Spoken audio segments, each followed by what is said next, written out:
Ok. Claro que no te iba a decir que no en el medio de todo. Es una buena estrategia. Ok. A ver, ¿dónde estamos?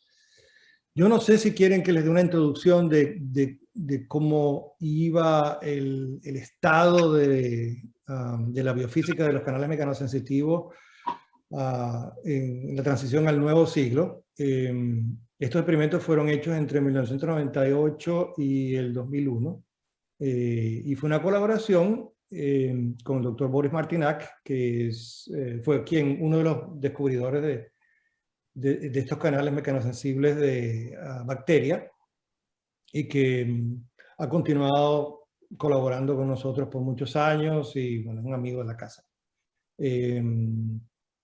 Valeria me había dicho también que tratara de inyectar un poquito anécdotas de cómo fue que se estableció la investigación, cómo se inició, y es una de las cosas interesantes recordar que la colaboración con Boris fue una cuestión al azar, fue una cuestión por suerte, porque Boris estaba visitando el NIH y vino a visitar en la Universidad de Virginia a un biofísico que se llama Yifan Chen, que trabajaba bueno, todavía trabaja con microscopía de fuerza atómica. Y la idea era que ellos nunca se había visto una imagen de un canal mecanosensitivo, y lo iban a tratar de ver con fuerza atómica. Yifan tenía una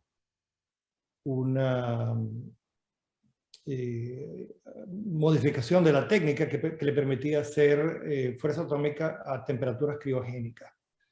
Y al final eso nunca se dio. Pasó por la oficina, empezamos a conversar, le mostré lo que estábamos haciendo ya con KCSA, y decidimos que este canalito, que se llama el canal mecanosensitivo de conductancia grande, Large Mechanosensitive Channel, MCL, por sus siglas en inglés, era un objeto pero ideal para lo que estábamos haciendo desde el punto de vista técnico, y que las preguntas todavía estaban tan básicas, eran tan básicas, que cualquier cosa que se podía iniciar con esto iba a producir algún resultado importante, como les voy a contar.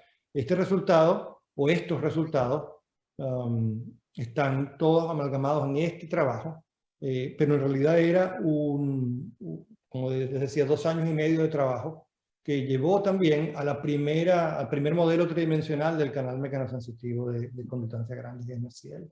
Y es un trabajo separado que salió en Nature el mismo año. Fueron enviados al mismo tiempo. Esta es otra de las cosas. Yo nunca pensé que me iban a publicar nada en Nature. Entonces decidí que era el que más me gustaba a mí, esta contribución donde se estudian las fuerzas internas de la membrana. Vamos a ir a una revista un poquito más segura, y mandamos el otro de la estructura a Nature. Y nunca me ha ido tan bien con los reviewers en Nature. Lo aceptaron en como 2 meses y salió en 3 o 4 meses, que eso nunca pasa. Nunca me ha vuelto a pasar a mí de nuevo, y no pasa mucho. Bueno, total. Vamos a ver. Yo lamentablemente no tuve tiempo de traducir las diapositivas, así que se las voy a poner en inglés.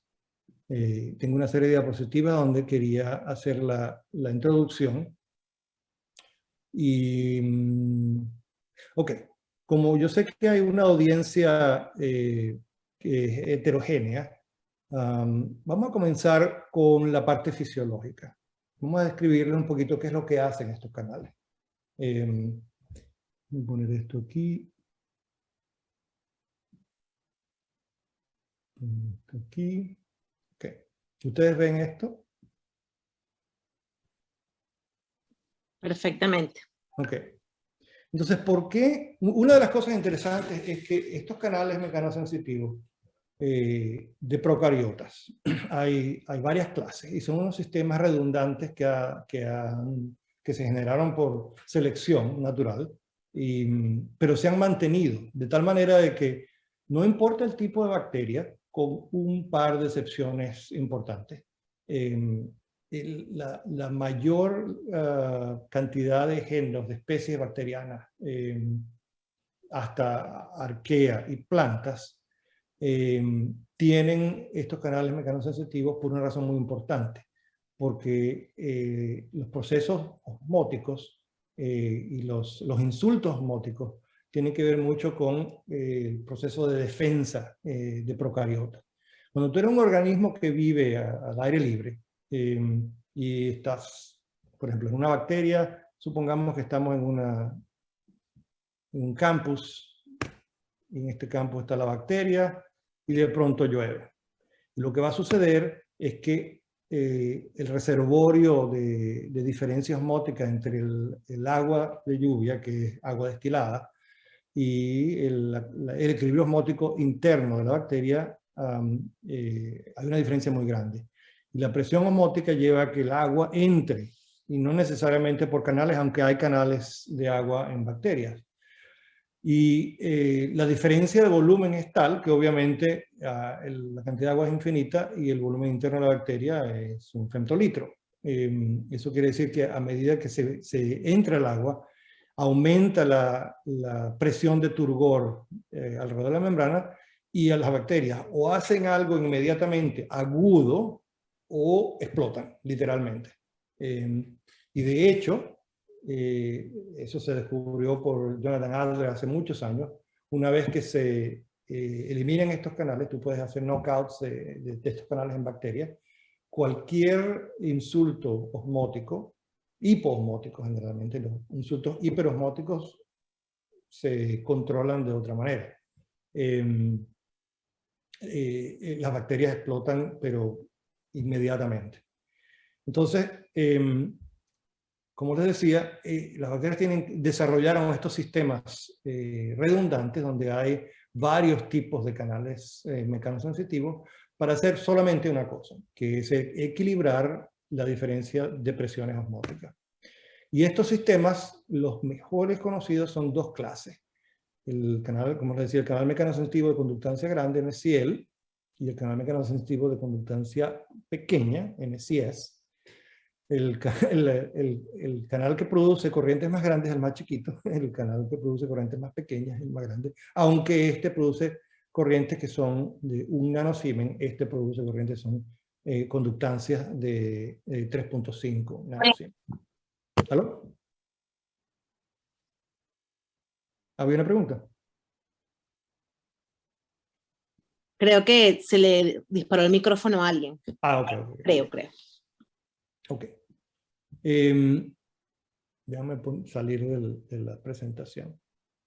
Entonces, gente como Chin Kun, Boris Martinac, Sergei Zukarev, Paul Blount, en la década de los 90, desarrollaron, inicialmente en los 80, pero hicieron una serie de experimentos maravillosos en la década de los 90, donde demostraron que el proceso sensorial de medir las fuerzas osmóticas tenía que ver directamente con la interacción entre el canal y la membrana lipídica.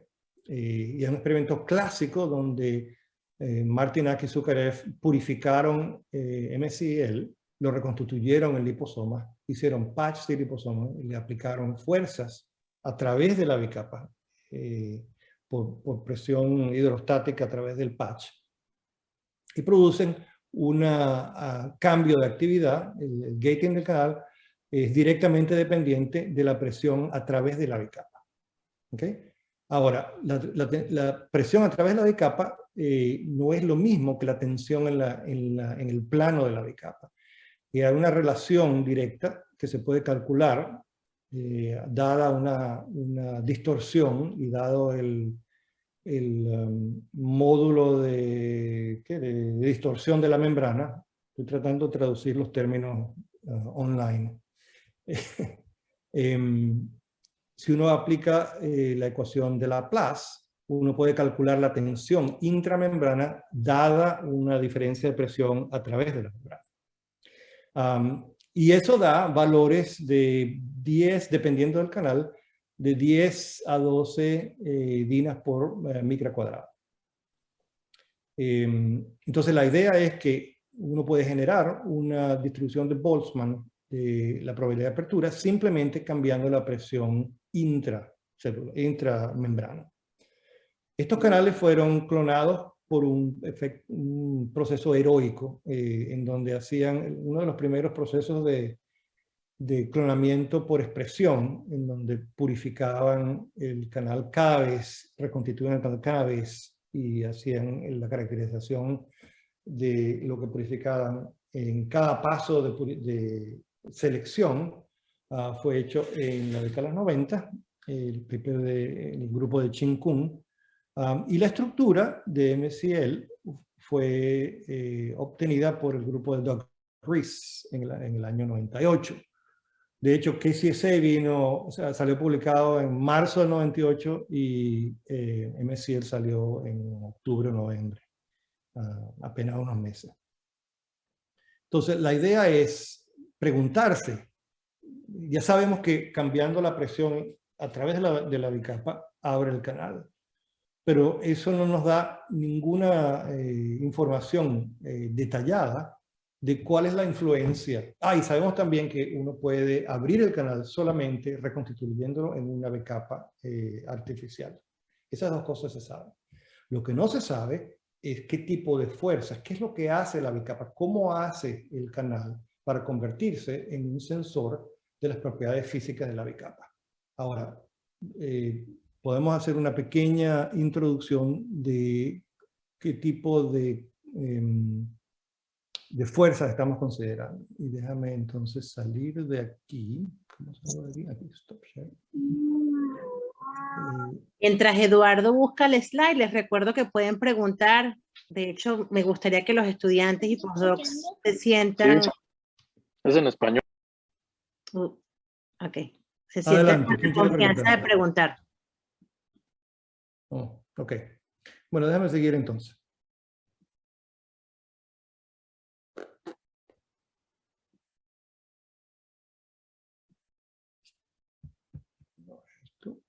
Esto. Ok. Bueno, todos sabemos la estructura de una bicapa de fosfolípidos. Lo que no sé si todo el mundo está al tanto es en los tipos de fuerzas que ejerce la interacción a nivel molecular de los fosfolípidos en el plano de la bicapa. Entonces lo que sucede es que hay fuerzas de atracción y repulsión en dos puntos principales. Uno, en el punto de inserción de las cadenas alifáticas, en el punto del glicerol, que es muy cerca de donde se produce el potencial bipolar de la bicapa. Y aquí hay un proceso de atracción por las razones electrostáticas que les mencionaba, y parte porque hay un sitio de unión entre la cabeza del fosfolípido y las cadenas alifáticas que ajusta la superficie de Van der Waals muy bien. Ahora, en la cabeza hay repulsión pequeña, y mucho más si son fosfolípidos cargados. Y en las cadenas alifáticas hay un cierto nivel de repulsión que es dependiente del orden de los fosfolípidos. Mientras más desordenado, entonces la repulsión se hace menos eficiente y llega a un punto neutro en la punta de la cadena alifática. Pero en el centro, esta repulsión que es leve, la razón principal de la repulsión es simplemente porque hay una incompatibilidad en la interacción de Van der Waals, ¿no? Como hay tanta dinámica en el centro de la bicapa, la interacción de Van der Waals es poco eficiente y eso tiene un costo energético. Entonces, si uno pone esto junto en las dos partes de bicapa, en las dos monocapas de la bicapa, tienes lo que llaman el perfil de tensión lateral de una membrana. ¿Okay? Entonces quiero que entiendan esto un poquito porque el perfil de tensión es la base de cómo diseñamos los experimentos y por qué se diseñan los experimentos en el paper. Hay dos maneras, hay muchas maneras de modificar el perfil naturalmente, pero hay pocas maneras de hacerlo experimentalmente. Y dos maneras muy sencillas. Uno puede cambiar el grosor de la bicapa. Y al cambiar el grosor de la bicapa, estamos cambiando la compatibilidad hidrofóbica potencial de cualquier proteína esté incorporada ahí. Y la otra manera es cambiar lo que llaman el proceso de curvatura intrínseca de los fosfolípidos. Y en eso vamos un segundito. Entonces, dos posibilidades. En el paper consideramos dos opciones, que eran las dos opciones que podíamos manipular experimentalmente. Una, cambiar la incompatibilidad hidrofóbica, o hydrophobic mismatch, y eso es muy sencillo. Eso es, como tenemos grandes cantidades de canal puro, se puede expresar y purificar y reconstituir. Uno puede simplemente tomar el mismo canal y reconstituir una membrana de diferente grosor. ¿Okay? El cambio de curvatura es más complicado, porque la curvatura intrínsecamente es un factor, pero la otra cosa es lo que llaman la frustración de la curvatura. Y la frustración de la curvatura es un término físico, es un término real. ¿Cómo es la película de Almodóvar? Con las mujeres, ¿cómo es?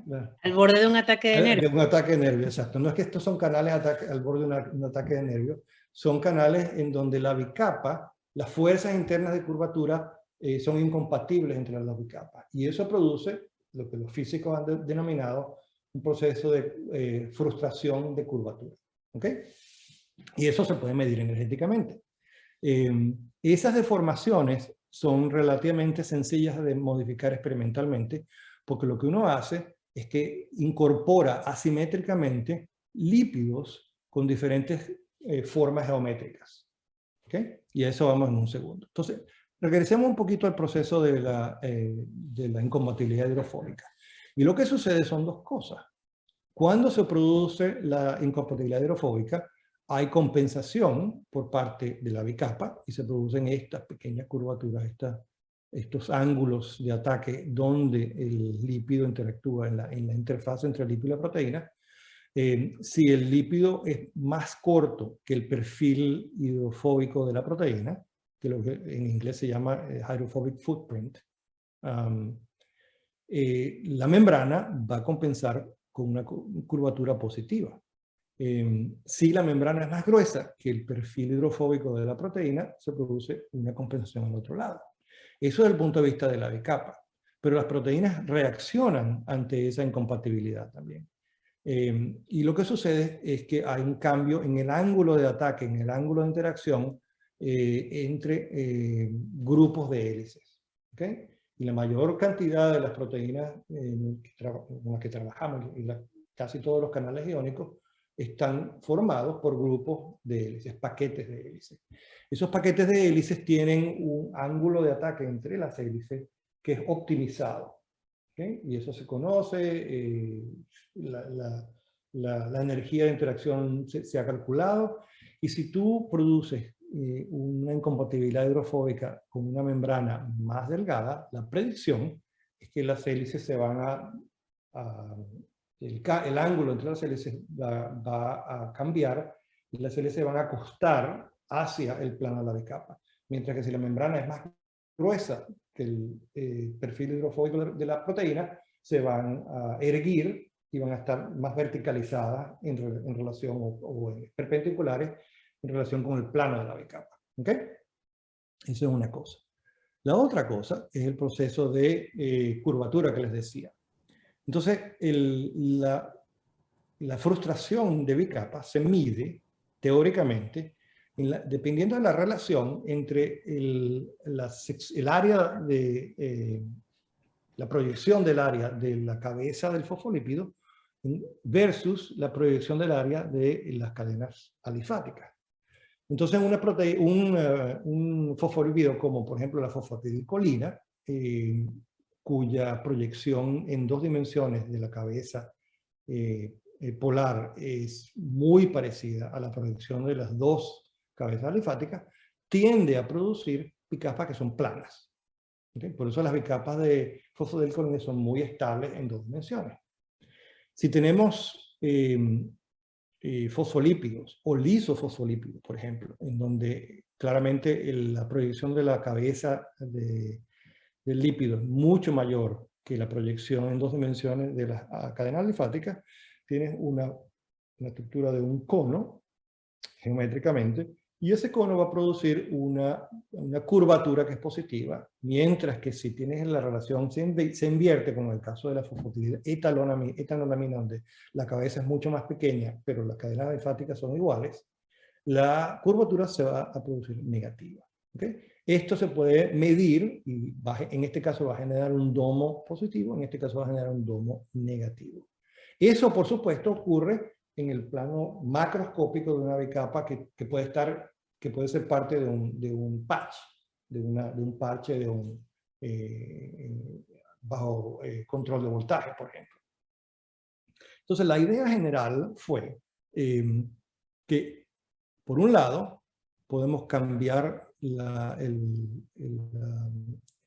incompatibilidad hidrofóbica simplemente reconstituyendo el canal en bicapas de diferente grosor, y en el otro, que se podría hacer por incorporación de fosfolípidos de diferente forma geométrica. ¿Okay? Entonces vamos a los resultados. Lo primero que se hizo fue reconstituir el canal de MCS en fosfolípidos, controles con, qué sé yo, 18 carbonos, que sería el estándar, o uno de los estándares entre 18 y 16, pero nuestra línea de base fue 18 carbonos. Y tratar de hacer patch, donde aplicábamos el truco de la diferencia de presión hidrostática para activar el canal, y se podía medir con esa presión, usando la ecuación de Laplace, se podía medir la tensión interna. Entonces producían gráficos de la probabilidad de apertura del canal dependiendo de la presión aplicada. Y eso está aquí. Entonces, por ejemplo, en este es un ejemplo en donde hay bicapas de 16, 18 y 20 carbonos, y se puede estimar la distribución de Boltzmann calculando en cada uno de los pasos la probabilidad de apertura. ¿Okay? Ahora, aquí hay una serie de cosas que no salen en el paper y que son interesantes discutir. El problema principal de hacer patch clamp con bicapas que son más delgadas de lo natural es que la estabilidad física de la bicapa depende de la interacción de Van der Waals entre las bicapas, las cadenas alifáticas per se. Mientras más delgada es una bicapa, mucho más frágil es a tensiones externas y a fuerzas externas. Eso se traduce en que a medida que nosotros, aunque podíamos reconstituir el canal en diferentes bicapas, y uno puede hacer eso, se sabe desde hace mucho tiempo, el fosfolípido más corto que todavía puede hacer una bicapa tiene 10 carbonos. Pero es una bicapa hiper frágil. Entonces nosotros nunca, aunque pudimos hacer patch, nunca pudimos completar una curva de Boltzmann en lípidos más cortos de 16 carbonos. No saben cuánto tratamos, no saben. Hay una persona que era en el laboratorio de Boris, que era experta haciendo estos experimentos, y tardó meses usando miristil fosfatidilcolina, que tiene 14 carbonos, y nunca se completó. A veces se podía hacer un patch, a veces se podía poner un poquito de presión, pero siempre los experimentos terminaban exactamente igual. Eduardo, por aquí Ingrid Carbacho va a preguntarte algo. Ok. Eduardo, hola. Hola. ¿Cómo estás? ¿Qué tal? Bien, ¿y tú? Muchas gracias por esta presentación, la estoy disfrutando mucho. Me siento muy joven, así que como estudiante, así que perfecto. Tengo una pregunta que probablemente algunos de los chiquillos puedan tener también. ¿La incompatibilidad hidrofóbica ocurre fisiológicamente? ¿Es un fenómeno que observamos en la naturaleza? Esa es una cosa. Y lo segundo, si ese fuera el caso, ¿cuáles son las estrategias naturales que tenemos para compensar esta incompatibilidad, ¿cierto? Porque suele ser, o sea, por lo que estamos escuchando, un problema bastante, digamos, puede llegar a ser importante. Entonces, esas eran las preguntas.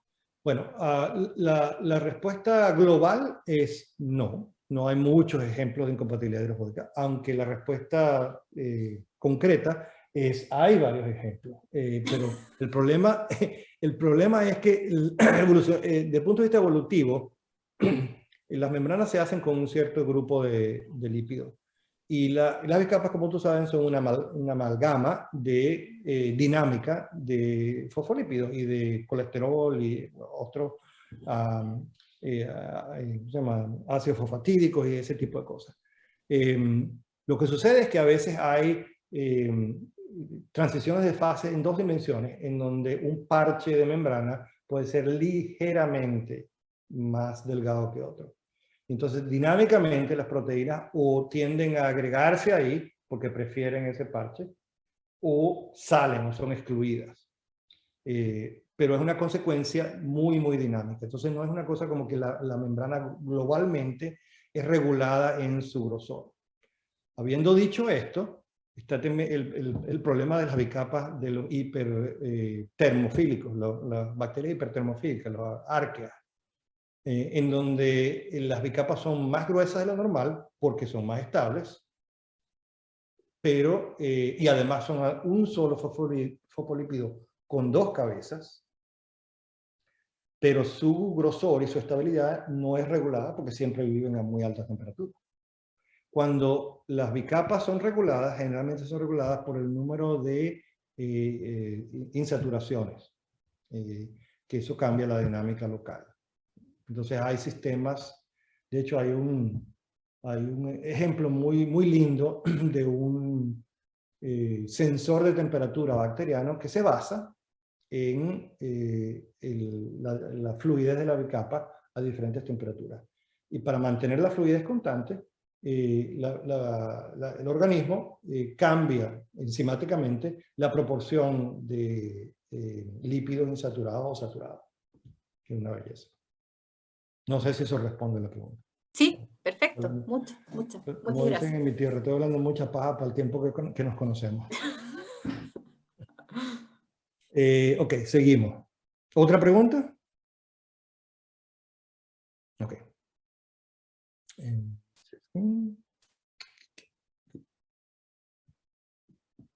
Ok. Sin embargo, entonces ya habiéndoles descrito los problemas que hubo. Bueno, hay un segundo problema importante.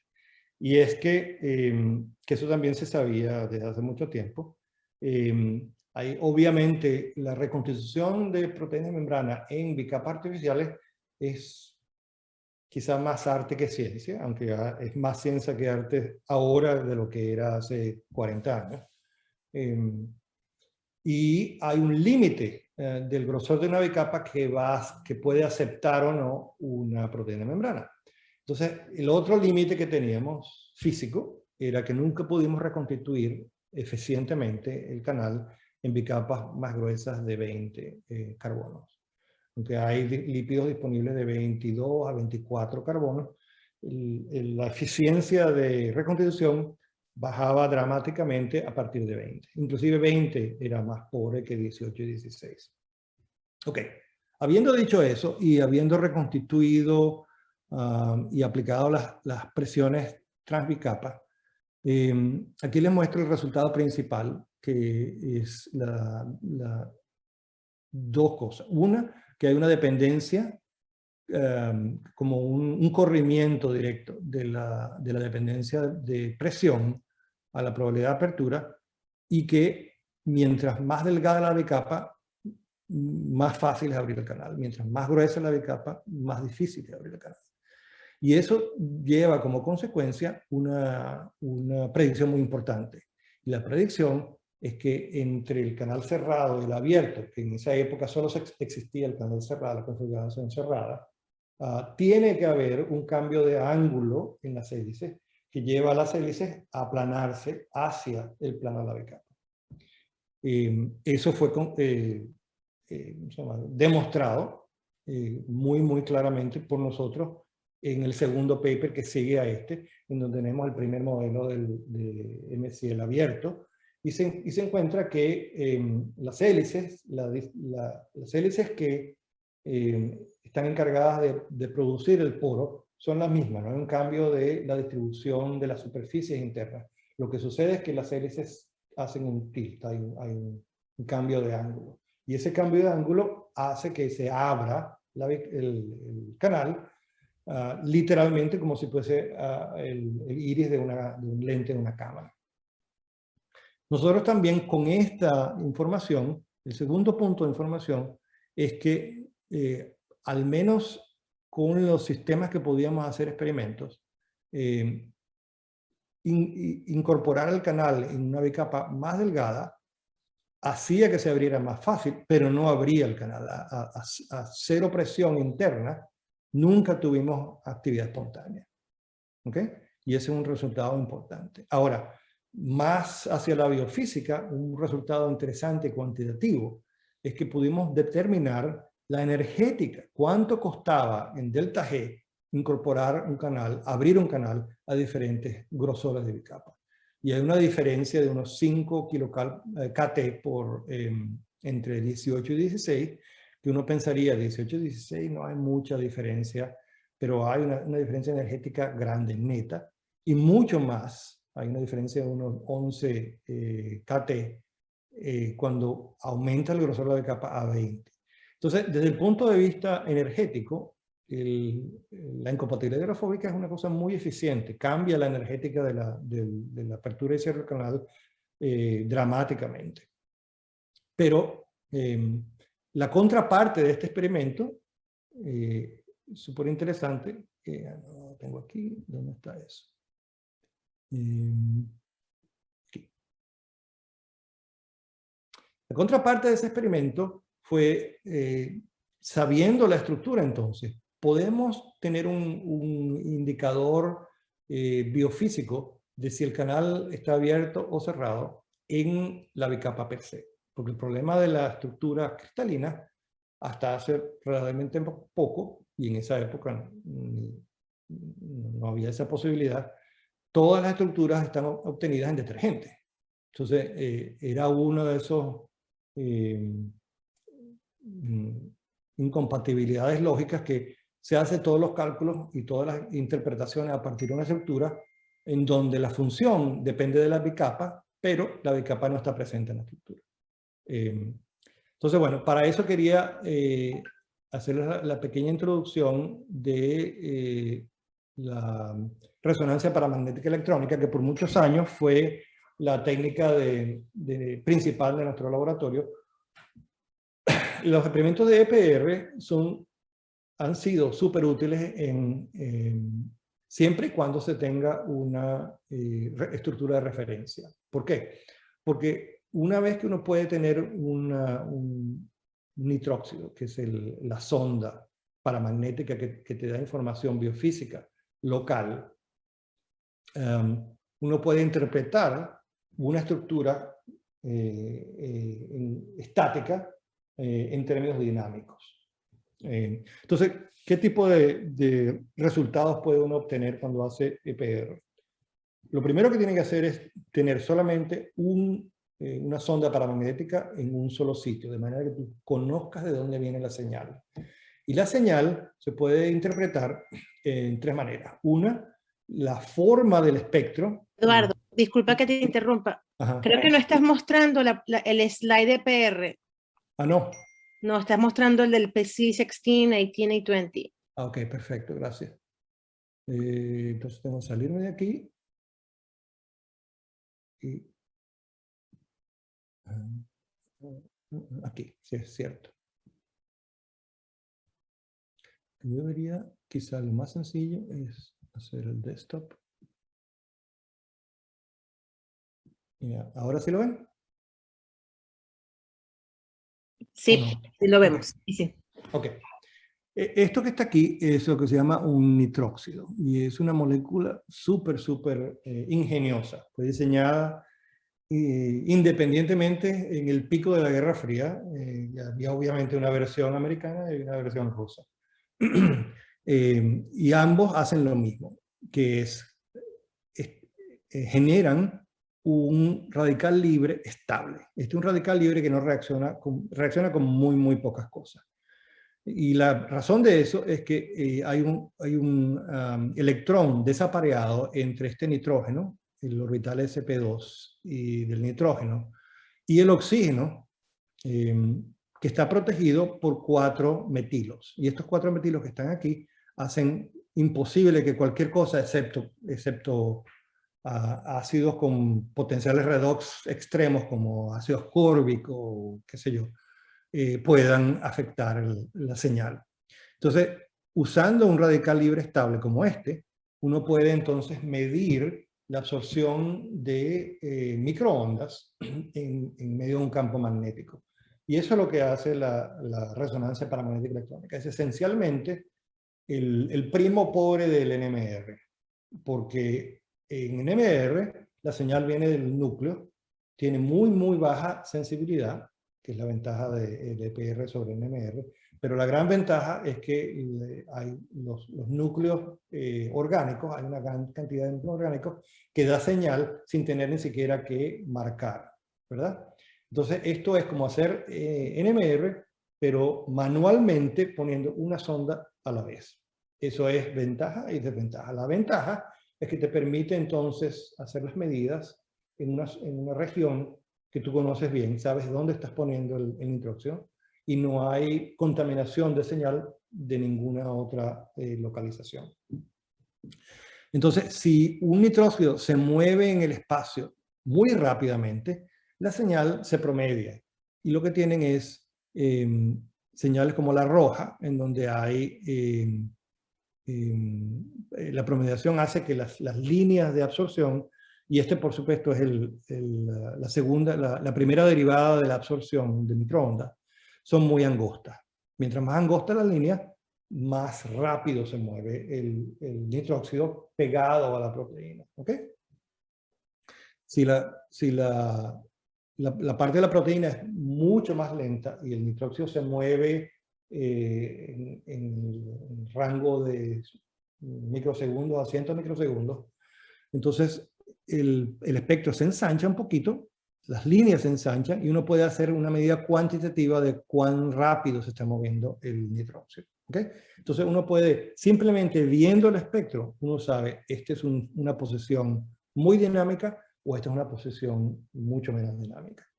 La otra cosa que uno puede hacer es, usando agentes de contraste, porque como les decía, uno puede, la mayoría bajo condiciones fisiológicas, el nitrógeno no se afecta y la señal es siempre la misma. Pero uno puede usar otros metales que conectan directamente, que hacen colisión directa con el nitrógeno y modifican su dependencia con la intensidad del campo magnético. Entonces, uno puede, por ejemplo, saturar esto con agentes quelados de níquel o cobalto o gadolinio y contrastar eso a nivel basal, como por ejemplo puede hacerlo con nitrógeno. Entonces, eso te permite medir cuantitativamente la accesibilidad que tiene este nitrógeno al solvente. Y ahora uno puede usar el solvente como agua o usar el solvente como la bicapa misma. ¿Okay? Porque la bicapa, como ustedes saben que es muy hidrofóbica, el oxígeno molecular es también hidrofóbico. Entonces uno puede medir esto en presencia de oxígeno y ver cuán accesibles son las cosas aquí. Y la otra cosa, inclusive lo más importante que quería mencionarles para la interpretación de los datos aquí, es que cuando tienes más de un nitróxido, la distancia entre ellos va a producir lo que llaman interacción dipolar, que ensanchan el espectro muchísimo, mucho más que la movilidad, y de otra manera. Entonces, cuando tienes nitróxidos que están cerca de un nitróxido cerca del otro, a nivel de nanómetros, tú tienes espectros como estos, donde hay distorsión debido a la interacción dipolar. Pero cuando estos mismos nitróxidos están mucho más lejos, ya son decenas de angstroms, la interacción dipolar decae en el espacio y los espectros son exactamente igual como si fuera el solo. Eso nos permite a nosotros, poniendo el nitróxeno en un lugar que está cerca del eje de simetría, saber si el canal está abierto o cerrado a temperaturas fisiológicas. ¿Ok? Ok. Con ese detour experimental, entonces déjenme darle el resultado principal. Nosotros pudimos producir, en la manera como, por cierto, la manera como se incorpora el nitróxido a cada una de las proteínas, es que uno usa reacción de sulfidrilo, tipo MTS, reactivos MTS, ese tipo de cosas. Es exactamente lo mismo. Entonces puedes escoger una cisteína a la vez, mutar el canal de una cisteína a la vez, reaccionar con el nitróxido y hacer la medida espectroscópica. Nosotros decidimos que la región obvia para hacer nuestro estimado era esta hélice interna y decidimos hacer 4 mutantes que cubrían una curva completa, la vuelta completa de la hélice. Y esas 4 mutantes van del residuo 24 o 22 a la 28. Son 6 mutantes. Entonces, ¿cuáles son los resultados? Los resultados fueron increíbles. Cuando uno tiene, por ejemplo, en este caso, la isoleucina 24 marcada, el espectro es muy pequeño en amplitud y muy ensanchado. Si nosotros amplificáramos esto o normalizáramos esto a la amplitud del espectro rojo, que es el que se obtiene una vez que se abre el canal, hay una diferencia cualitativa enorme. Entonces, a ver, ¿dónde está eso? Eso no está aquí, eso está en el paper.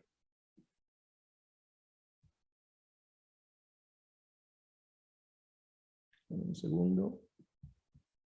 ¿Dónde está el paper? Aquí está. Está el paper.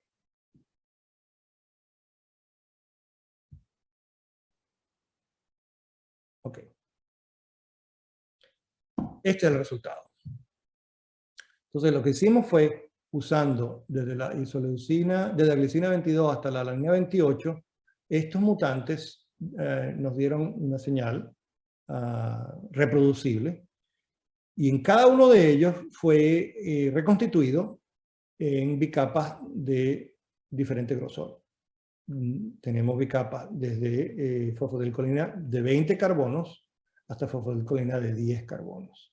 Y en ese rango, por cierto, es imposible cubrir haciendo electrofisiología, por las razones que le mencioné antes, como no estamos aplicando fuerzas externas, sino midiendo las fuerzas internas de la bicapa y los efectos que tienen estas sobre la probabilidad de apertura del canal, esto se podía hacer sin ningún problema.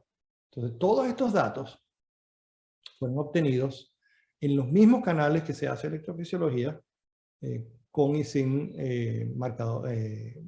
nitróxido. Y los resultados son súper interesantes. Por un lado, se midió la relación de ensanchamiento, que es básicamente esta que les había mostrado aquí. ¿Dónde está? Esta. ¿Okay? Esto es lo que llaman un estimado, la relación de amplitud de los picos. Cuando uno normaliza esto por el número total de nitróxido, te da un estimado de cuán cerca están las cosas. El espectro en negro es característico de nitróxidos que están muy, muy cerca entre ellos.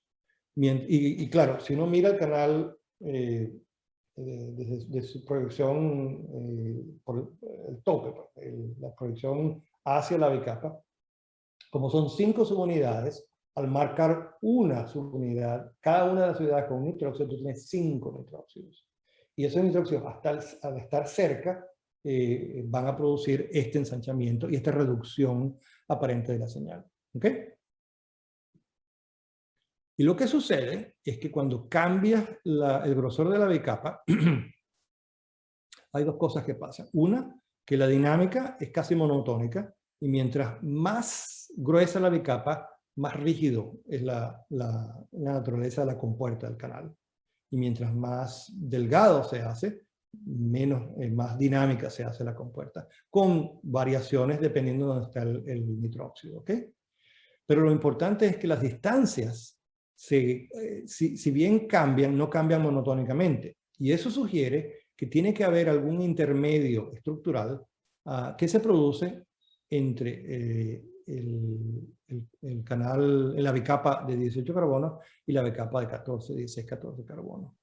Sin embargo, estos cambios nunca van a ser los cambios esperados cuando se abre el canal para producir una conductancia de 3.5 Siemens. Entonces la conclusión en ese momento fue que si bien es cierto que el canal, la energética de apertura es favorecida cuando la bicapa se reduce, el grosor de la bicapa es menor, ese grosor por sí solo no puede abrir el canal. Hace que el canal se abra más fácilmente, pero es imposible abrir el canal. Inclusive en bicapas tan delgadas como 10 carbonos. Eduardo, disculpa, Luis Octavio Romero quiere hacer una pregunta. Levantó la manito digital. Dos Adelante, preguntas. Luis Octavio digital. Ahí está. Dos preguntas, doctor Peroso, ¿cómo está? Doctor Peroso es... No, yo no sé Una si- seria y una no seria. Ok, la serie primero, por favor. ¿Por qué utilizan solo bicapas con carbonos en números pares? O sea, que veo que está 10, 12, 14, 16. ¿Qué pasó con los impares? ¿Quieres una respuesta académica o la verdad? La verdad. Porque los lípidos pares son más baratos. Ok. Es más difícil sintetizar una fosfodilcolina con 16 carbonos, que es nativa, natural, que una con 15 o con 17. Y pensamos que, bueno, la diferencia también de grosor de la bicapa es apenas 1 o 2 angstroms, no es mucho. Entonces, y la otra cosa importante, que eso está en los métodos, a medida que se hace la bicapa más gruesa, uno también tiene que estar considerando siempre tener insaturaciones, porque si no, tiene una transición de fase, que no queríamos lidiar con eso. La interpretación se hace mucho más complicada. Ok. ¿Cuál es la pregunta menos seria? ¿Cuándo va a responder todos esos correos? Que hay como 10.000 correos en cada cuenta. ¿Ah? ¿Qué correo? Echándole broma, que los correos, la notificación de los correos tiene como 10.000. Tú estás viendo mis correos, coño. Sí, claro, que tienes el closet Mira, abierto. aquí está, mira, hay 7.480 correos que no respondí. Ramón levantó la mano también ahorita. Si Ramón tampoco le gusta responder correos. Hola Eduardo. Dime, Gusto Ramoncito. mira que, o sea, estoy un poco confundido porque lo que tú dijiste que cuando hiciste los experimentos de electrofisiología no podías llegar a bicapas que eran de menos de 16 carbonos. O sea, ¿en qué estado están esas bicapas que estás viendo con la estructura de 10 carbonos? No, son bicapas. Eso nosotros, aunque nunca hicimos microscopía electrónica en todos, nosotros pudimos demostrar que son liposomas, pudimos hacer medidas de volumen interno, o sea, son liposomas normales. Lo que sucede con las bicapas delgadas es que son muy inestables, entonces no se puede completar el Boltzmann completo, no se puede hacer la curva completa. Tú puedes hacer patch, lo que no se puede es completarla bajo tensión.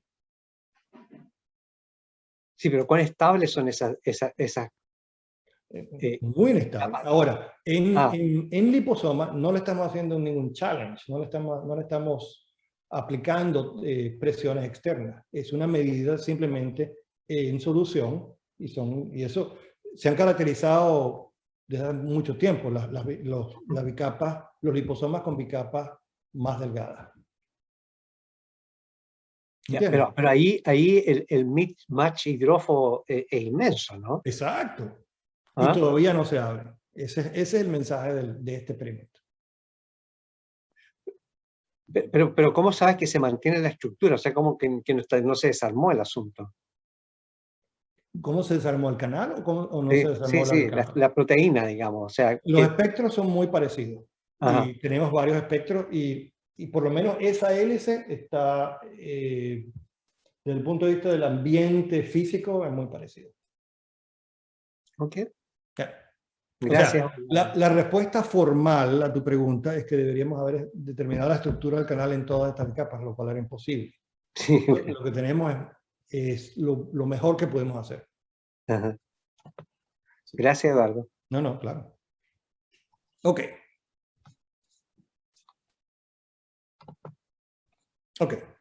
Entonces, a partir de ahí, ya habiendo concluido que la incompatibilidad hidrofóbica es como un sesgo energético, más no, por lo menos para este canal, más no la manera fundamental como el canal mide los cambios en la bicapa.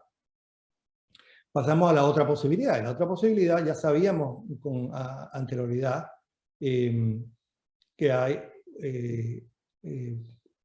cambios importantes de la tensión interna de la bicapa. Eso no es algo que nosotros inventamos. Es algo que nosotros usamos para cuantificar y responder la pregunta de cuáles son las fuerzas que están activando este canal. Y este es uno de mis experimentos favoritos, punto. Aparte de todos los que hizo Valeria en el laboratorio son mis favoritos, pero este es especial.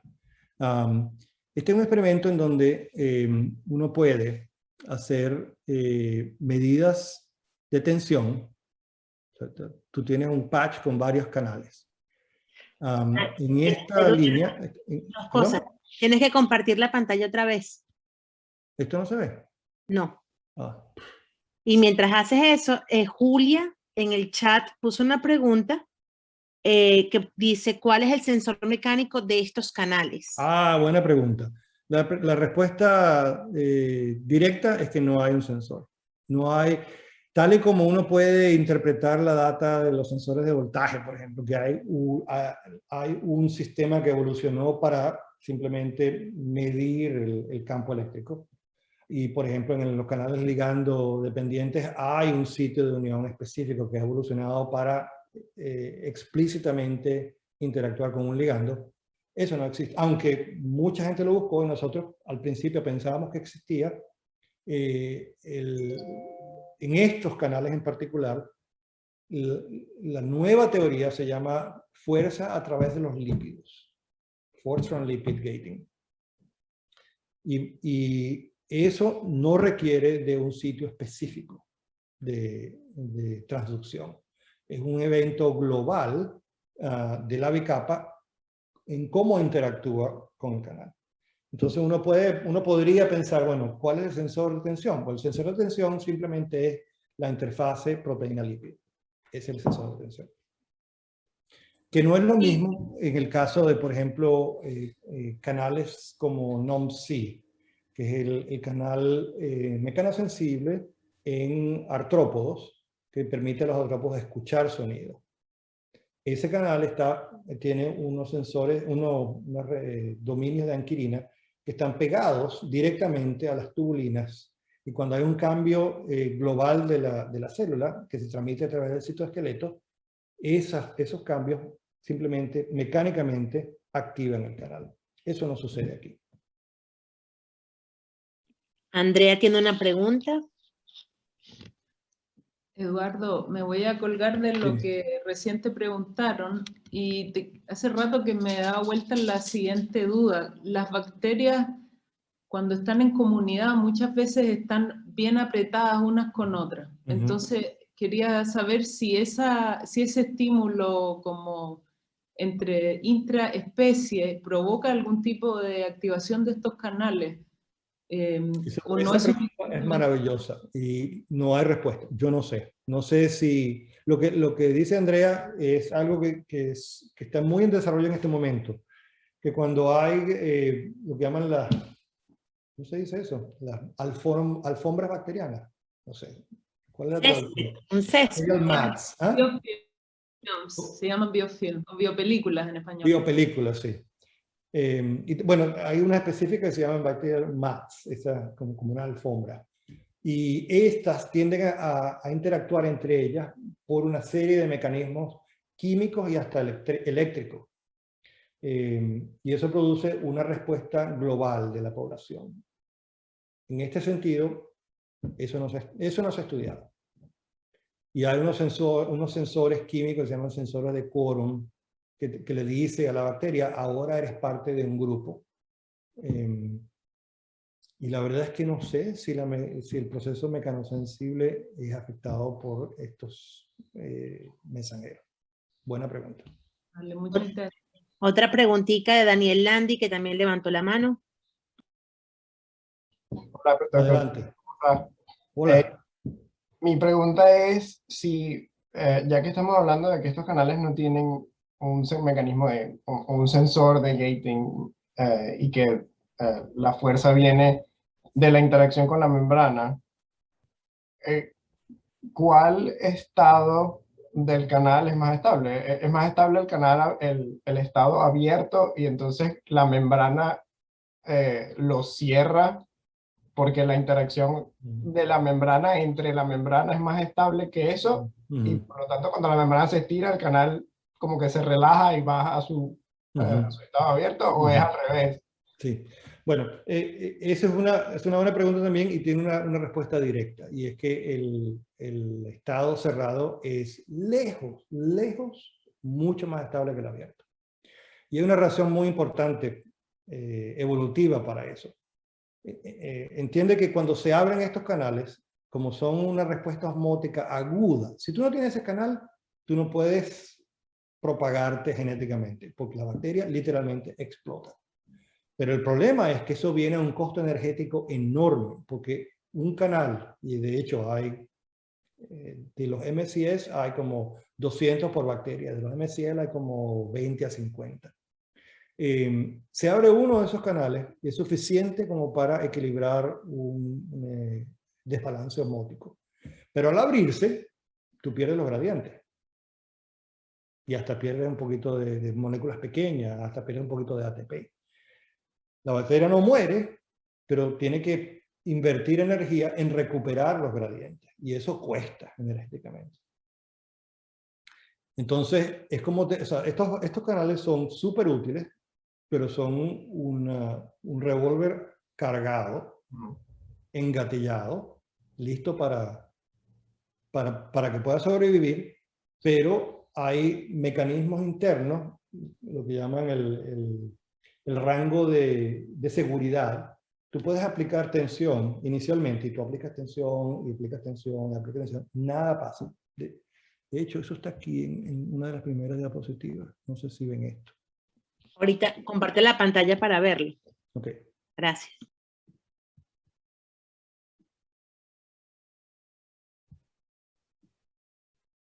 ¿Esto lo ves? Sí. Esta doble flecha aquí es el rango de seguridad de la bacteria. Y son ya 30-35 milímetros de mercurio, que es bastante. A ese punto no se ha abierto MCL todavía. Es mucho más estable energéticamente el cerrado que el abierto. Claro que los procariotes, como les decía al principio, esto no es un sistema aislado, esto es un sistema de canales. Hay como 7 tipos diferentes de canales. Los 2 principales son estos. Pero están entonados a diferentes tensiones. Entonces, por ejemplo, el MCS se abre como a 20 milímetros de mercurio, a la mitad. Y si eso no es suficiente como para evitar el aumento de la tensión de turgor por entrada de agua, entonces se abren esto. Es como una serie de escalonada de diferentes participantes en salvar la célula de explotar. ¿Y no inactivan? El MCL no, porque bueno, la idea es que ya a estos puntos, si tú no recuperas, si tú no te salvas del insulto osmótico, explotaste. Porque este punto de apertura es muy cercano al límite lítico de una bicapa. Justo antes. Entonces, Muchas si gracias. esto no funciona, olvídate. Otra bacteria evolucionará mejor que tú. Gracias. Ok. ¿Dónde estaba yo? No, no era aquí. Aquí. Ok. Entonces, este experimento, miren la parte B, es para mí un clásico. En el experimento, tú aplicas tensión, y esto se ve aquí, son tensiones negativas, son menos X milímetros de mercurio. Al principio, cuando el patch está en descanso, digamos, no hay actividad de canales. Y de vuelta, de nuevo, este rango de seguridad, tú empiezas a aplicar tensión y... Eso. Empiezas a aplicar tensión y nada pasa, hasta que hay como un umbral, se empieza a activar los canales y se abre uno, se abre otro, se abre otro. Y en este punto, nosotros liberamos la tensión y el canal se cierra, como normalmente sucede. ¿Ok? Ahora, como les mencionaba antes, la manera como cambiar la frustración de curvatura de una bicapa de una manera muy sencilla es incorporar moléculas anfipáticas en forma de cono. Y uno clásico, que sería algo que no cambiaría la superficie de la bicapa, sería el lisofosfatilcolina, que es la fosfatilcolina donde uno le corta una de las cadenas laterales y queda la misma cabeza, pero una sola cadena linfática. Se incorpora muy bien en la bicapa, y al incorporarse, esto varía porque depende de la arquitectura del patch, depende del flujo de la solución externa, etcétera, etcétera. Pero el experimento siempre es muy parecido. Al aplicarle la lisofosfatilcolina y uno espera, lo que sucede es que el canal se abre sin ahora aplicar nada de tensión. Esta tensión es nominalmente cero. Aunque alguno probablemente pregunte, bueno, los sellos, los patches de electrofisiología están bajo tensión, y eso es cierto, pero nominalmente, pero a esa tensión nunca se abre el canal por sí solo. Entonces, si tú esperas entre 2 y 10 minutos, siempre sucede lo mismo. Se incorpora suficiente lisofosfatilcolina en una de las monocapas, de la bicapa, y fíjate que se abre un canal, se incorporan más, se abre un segundo, tercero, cuarto, quinto, sexto, y todos los experimentos terminan de la misma manera. Se rompe el sello porque ya no admite más la tensión interna, la incompatibilidad de tensión, la frustración de tensión de ese sello hace que colapse. Pero antes siempre se abren, ¿no? Este es otro ejemplo en donde tú pones un poquito menos de lisofosfatilcolina y en este punto se abre. Se abre bajo tensión, pero cuando tú eliminas la tensión, todavía está abierto. Eduardo, pregunta Antonio Peña, que ¿qué conducen estos canales? Todo. Un canal que tenga una conductancia de 3.5 nanosiemens conduce ATP. Cristian levantó la mano. Hola Eduardo, oye, muy interesante todo lo del canal. Yo tengo una pregunta que cuando tú dijiste que no había un sensor específico, pero ¿cómo llegaron a esa conclusión? ¿Han hecho los experimentos de tratar de tirar el canal con AFM o pinzas ópticas? No sabes cuántas... ¿Cómo se llaman las compañías que hacen el quick change? No sabes cuánto han ganado las compañías que hacen los mutagénesis. Mira, la superficie total de MCL ha sido mutada a todo tipo de cadenas laterales. Y el canal se abre igual, nunca se puede inhibir. A veces hay pequeños corrimientos en la dependencia de tensión, pero nada que uno pueda decir mecanísticamente, este es el sensor de tensión. No. Pero me refiero a mecánico. Una de las cosas que ha surgido en los últimos 4 o 5 años es que todos estos canales mecanosensibles son en realidad complejos canal lípido, son lipoproteicos. De eso no sabíamos nada nosotros hace 20 años, ni siquiera mencionaban el paper. Pero cuando las nuevas estructuras con microscopía electrónica criogénica empezaron a salir, nosotros tenemos una estructura, no del MCL, sino del MCS, que tiene entre las subunidades lípidos, fosfolípidos metidos. Si tú mutas los residuos que están al lado del punto de coordinación de esa cadena de fosfolípidos, el canal empieza a no ser sensible a tensión. Pero Eduardo, disculpa, pero fuerza directa al canal han probado, por ejemplo, con AFM, es decir, aplastarlo, o con pinza óptica, tirar un pedazo. Sí. Bueno, generalmente lo que sucede con pinzas ópticas se ha hecho, pero lo que sucede es que con pinzas ópticas tú estás modificando la membrana. Si modificas la membrana, se abre. Con AFM, nadie lo ha podido hacer porque son muy pequeños estos canales. Perfecto. Son apenas 5 subunidades de 2 segmentos transmembrana cada uno. Gracias. No sé si es relevante, pero también a mí me llamó siempre mucho la atención que MCL no tiene triptófanos, que generalmente las proteínas de membrana tienen triptófanos en la interfase, en ambas interfaces. MCL es que no uno solo, y eso digo yo que ayuda a que puedan ser tan flexibles Pero quizá eso lo que hace es que hace que necesites más fuerza para poder abrir. Como le decía, el MCS evolucionó para ser la última línea de defensa. Fisiológicamente hablando, el canal más importante en la bacteria es MCS, porque se abre a tensiones más menos dramáticas como esta. Isaac, ¿tiene una pregunta, Isaac? Sí. En este caso no hay sitios de unión a proteínas de anclaje o alguna de las isoformas. No en estos. Como te decía, estos canales, lo único que necesitan para abrirse es estar incorporados en una bicapa. Hay otros ejemplos de canales mecanosensibles en donde, porque hay 2 mecanismos básicos. Está el que les mencionaba, la fuerza a través de los lípidos, y esos son todos los procariotas. Y es posible que piezo también, pero no se sabe. Y luego están los canales que tienen anclas. Y puede haber una ancla extracelular, puede haber una ancla intracelular. Una de las cosas que me gusta, me fascina más de los canales mecanosensitivos es que evolutivamente hubo muchas maneras de producir mecanosensitividad.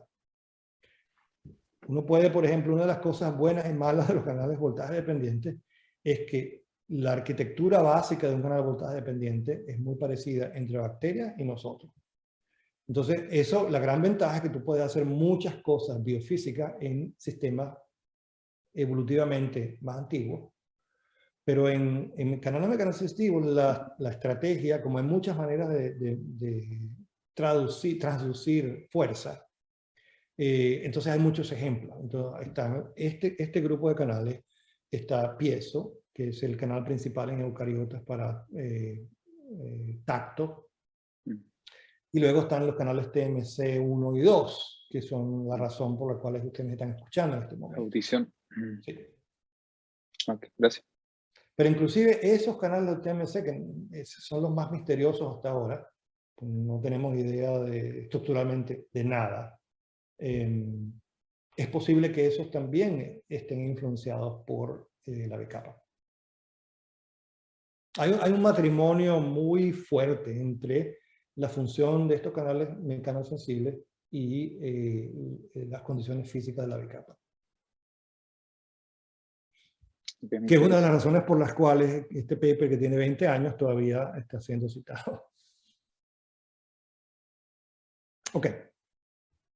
Entonces, bueno, espero haberlos convencido de que bajo estas condiciones, funcionalmente, lo único que tenemos que hacer para abrir el canal y para modificar el perfil de tensiones intramembrana es incorporar moléculas anfifílicas en una de las monocapas. ¿Ok? Entonces, entrémosle al otro experimento. Y es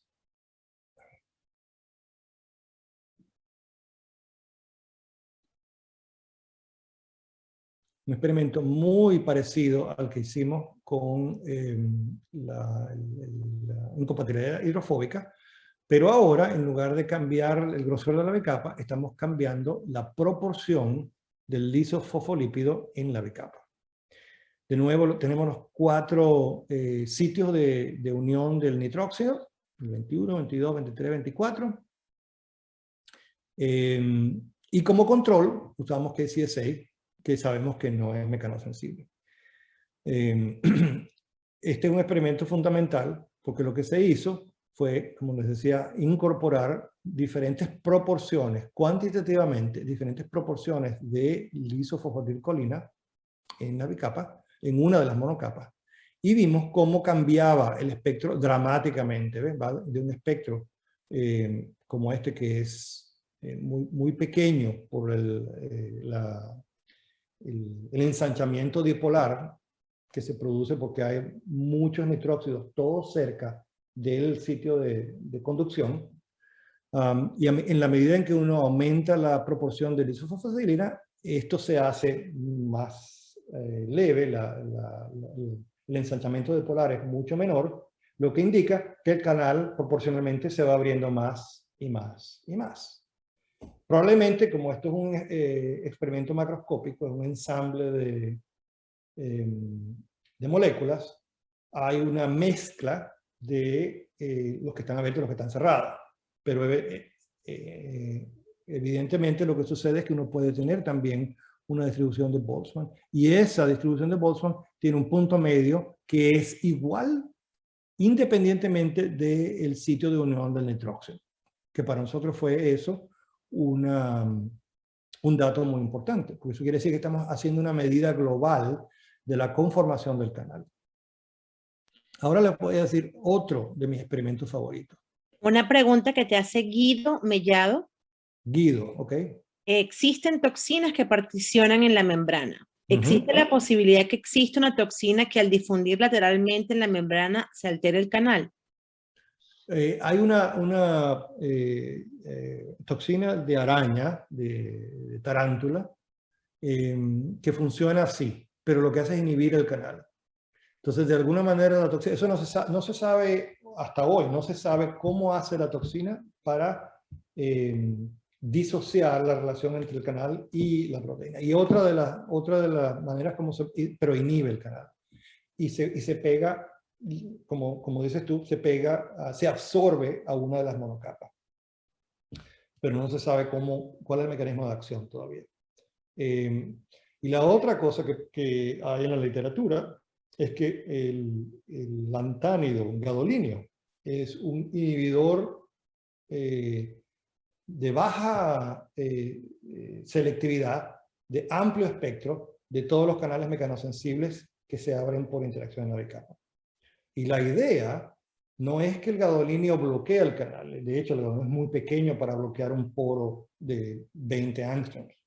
El gadolinio lo que hace es que se incorpora, se absorbe en la superficie de la bicapa y la hace mucho más, menos flexible, la rigidiza. Y al rigidizar la membrana, la transmisión de la fuerza de la bicapa al canal se inhibe. No sabemos si la toxina de tarántula hace lo mismo, pero también inhibe. Ok. Entonces, vamos a probar una de las hipótesis fundamentales de este trabajo, y es que los cambios en la frustración por curvatura se deben exclusivamente a la incorporación, la incompatibilidad geométrica de la lisofosfodilcolina cuando se incorpora solamente en una de las bicapas, en una de las monocapas. ¿Cómo hicimos eso? Un experimento muy sencillo, para mí, la cerecita del helado. Hay una comparación, el experimento control ya lo sabemos, que es este. ¿Okay? Podemos hacer una medida por dinámica o por distancia o proximidad. En fosfodilcolina, si uno le agrega lisofosfodilcolina, tú tienes esta curva cuyo punto medio es de 8 a 10 porcentaje molar. ¿Ok? Entonces, la pregunta es, ¿qué pasa si en lugar de tener una bicapa de fosfodilcolina, tenemos una mezcla de fosfodilcolina con fosfodiletanolamina que tiene tiene una geometría opuesta? La hipótesis es que con esa geometría opuesta, cuando se incorpora el lisofosfodilcolina, tiene que primero compensar geométricamente la diferencia de formas. Y por lo tanto, el cambio de tensión por frustración, curvatura de frustración. Y eso es exactamente lo que sucede. Se corre de 10 a 18 porcentaje molar con el porcentaje de lisofosfodilcolina una vez que tienes fosfatiletanolamina incorporado. Y eso es igual, el mismo porcentaje, si lo mides por dinámica o si lo mides por proximidad. Entonces lo que quiere decir es que realmente la lisofosfatiletcolina lo que está haciendo es cambiando el perfil de tensión a través de cambio en la frustración por curvatura. Ahora, aquí hay una mezcla, hay una convolución de términos. Uno es la frustración por curvatura, que es un cambio directo del perfil de tensión. Y la otra cosa es la curvatura per se, la curvatura intrínseca del sistema. Entonces, siguiendo a esto, hicimos una serie de experimentos para responder esa pregunta. Entonces, tomando como por ejemplo el nitróxido en la posición 24. Si uno tiene el canal en su condición control, que son 18 carbonos, el canal está cerrado. ¿Por qué sabemos eso? Porque este es un espectro que tiene baja movilidad y tiene alta proximidad entre los 5 diferentes nitróxidos. ¿Sí? Si uno le pone, lo que ustedes vieron ya, lisofosfodilcolina a estos liposomas, el canal se abre porque hace una transición y se hace el espectro mucho más dinámico, porque el empacamiento entre las hélices es menor, y la proximidad se hace, el ensanchamiento por proximidad se va a cero, porque el canal es tan grande que ahora las distancias no cubren la interacción dipolar. Pero esto tiene como consecuencia una paradoja. Y la paradoja es, a concentraciones altas, todas las moléculas anfipáticas se comportan como detergentes. Sin embargo, la estructura cristalográfica es hecha en detergentes y es una estructura cerrada. ¿Cómo explicar esto? ¿Cuál es la explicación? De que yo esperaría, de hecho esperaría que en detergente, como es solamente equivalente al lisofosfodilcolina, son moléculas anfipáticas cónicas, yo esperaría que en detergente el canal estuviera abierto todo el tiempo. Y no está. Ese es un hecho. ¿Cómo explicar esa paradoja? Y la paradoja la explicamos entendiendo que la única manera como la lisofosfodilcolina activa el canal es que tiene que ser incorporada asimétricamente. Porque en el momento en que tú incorporas esto en un patch, tú estás solamente incorporándolo en una de las monocapas. En el momento que tú lo incorporas en liposomas, cuando estás haciendo EPR, de nuevo, solamente se incorpora en la monocapa externa. Eso sugiere que esta es un diagrama que explica el principio básico de la frustración por curvatura. Porque una de las monocapas tiende a ser curva, mientras que la otra no. Y eso produce una diferencia en empaquetamiento que tiene un costo energético. Y ese costo energético es la diferencia de tensiones, que es lo que abre el canal. Entonces, para terminar la descripción de esto. La última pregunta que nos hicimos fue, bueno, si eso es cierto, ¿verdad? ¿Cómo discriminar el efecto de la curvatura intrínseca de la frustración por curvatura?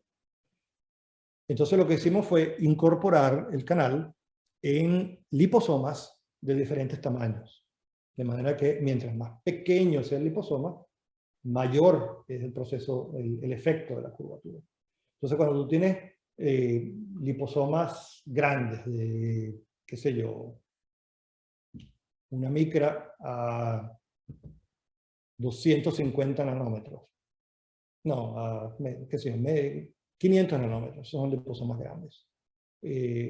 La curvatura que rodea el canal es básicamente plana, es muy, muy leve. Cuando te acercas al límite termodinámico de un liposoma, que son 25 nanómetros, ahí las cosas ya cambian, porque hay un costo muy grande en hacer estos liposomas tan pequeños, que son intrínsecamente menos estables y tienden a fusionarse. Entonces tiene que ser todo fresco. Incorpora el canal, lo sonicas, mide el valor promedio de la población y está aproximándote a unos 25 nanómetros. Y a 25 nanómetros el canal está cerrado. Eso lo que quiere decir es que no es la curvatura, es la frustración de la curvatura la que cambia la tensión y abre el canal. Esto es simplemente un resumen de lo que les acabo de decir.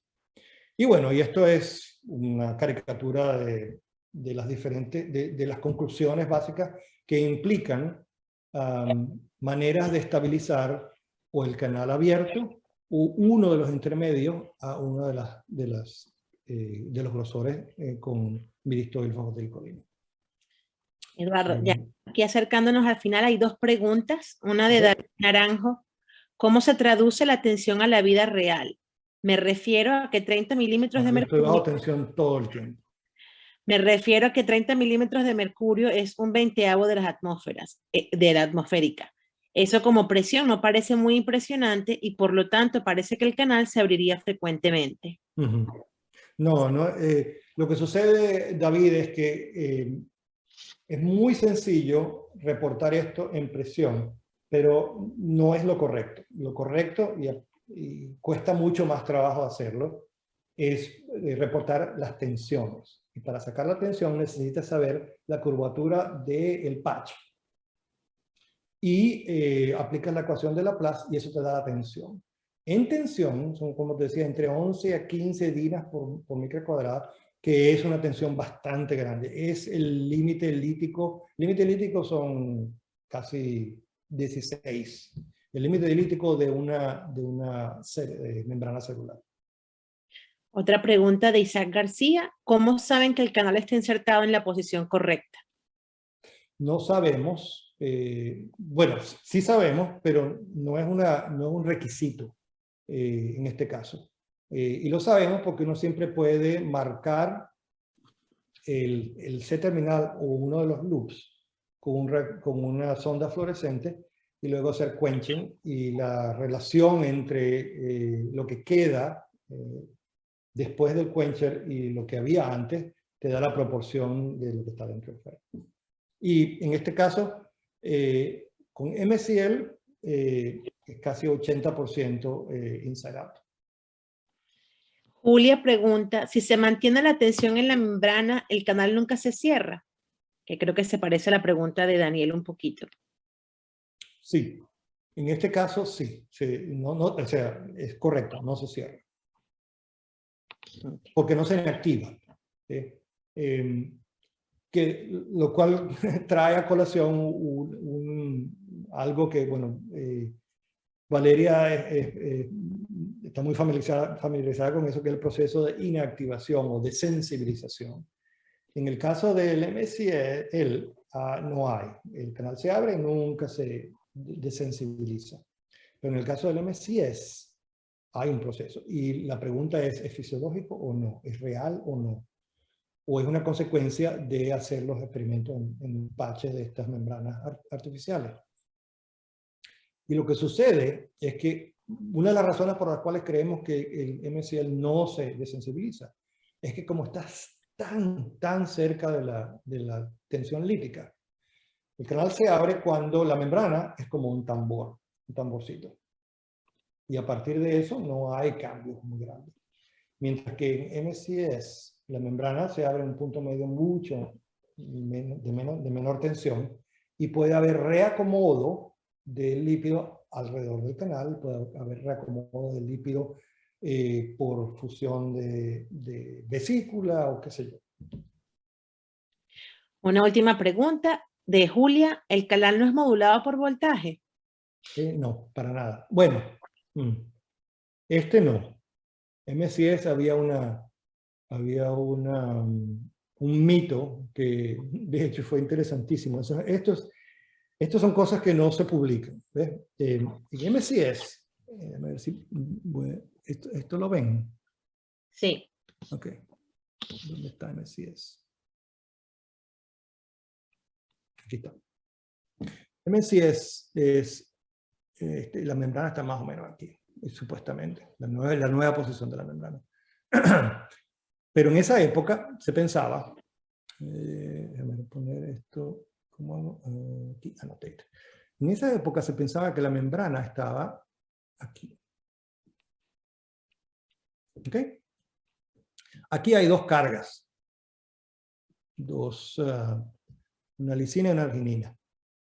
Y se pensaba que había una cierta leve, pero había una cierta voltaje dependencia. Cuando salió el paper de McKinnon de la paleta, del movimiento gigante donde el sensor de voltaje se dividía en dos y había como un reacomodo del paddle, se pensó que esta era como un paddle primitivo, porque esto es una hélice vuelta hélice aquí, y la carga podría moverse en este sentido para producir voltaje dependencia. Bueno, número uno, se descubrió que la membrana no estaba ahí. La membrana en realidad está aquí.